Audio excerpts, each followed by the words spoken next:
My first trip to China was nearly 20 years ago. And when I got to Shanghai at that time, there was one train line in this city. There are now 13. There was one expressway that was just being built. They're now all over the place. The population of the city was probably 60% of what it is now. The signs were all in Chinese, now they're bilingual. There was no Starbucks, there was no Walmart. They weren't here yet. Now they're here in force. And a lot of the local companies have developed into, truly competitive multinational brands. One of the things that's been really amazing to watch here in the 12 years I've lived here and the nearly 20 years I've been doing business here is the transformation in the people themselves. They're developing at the speed of their companies, of the country overall. They are more international. They speak more English. They wear more international clothes. They walk differently. It's remarkable to see this place globalizing in its citizens as well as its companies.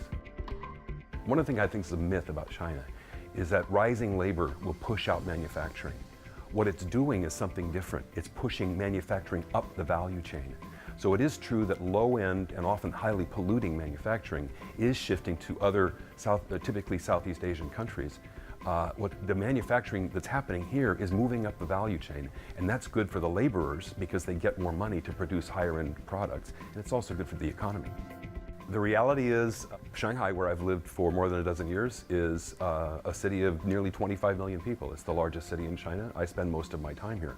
I've also been able to travel to about half of China's 31 provinces. The reality of this place is immensely complicated. I don't even know where to begin to describe it other than saying that there are every imaginable type of variety here that you can possibly think of.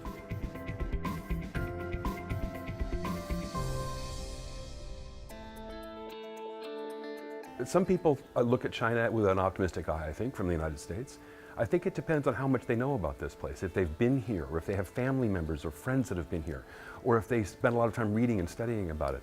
I think what I find in the United States is that some people who don't know anything about this place, who haven't been here, who don't have friends that have been here, who haven't read anything about here, those are the people I'm concerned about. And that's why I love to see groups of people from the United States to come here, to see this place, even if it's just for a week or two, to experience it so they get the reality of it, not a two-dimensional version off of a 30-second news broadcast. There's one great case study.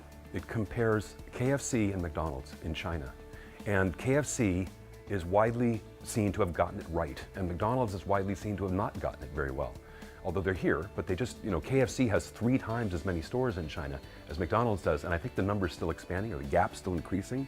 And the reason is that KFC understood that China is not one market, it's 30-some provinces, each one with its own characteristics. They dress differently in the north to the south, they eat different food, they speak a different language.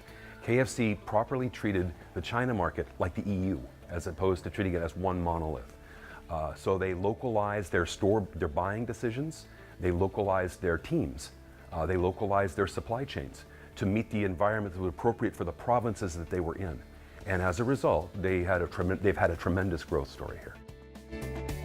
I think China is good for America. I think on balance, the advent of China has been a net plus for the United States.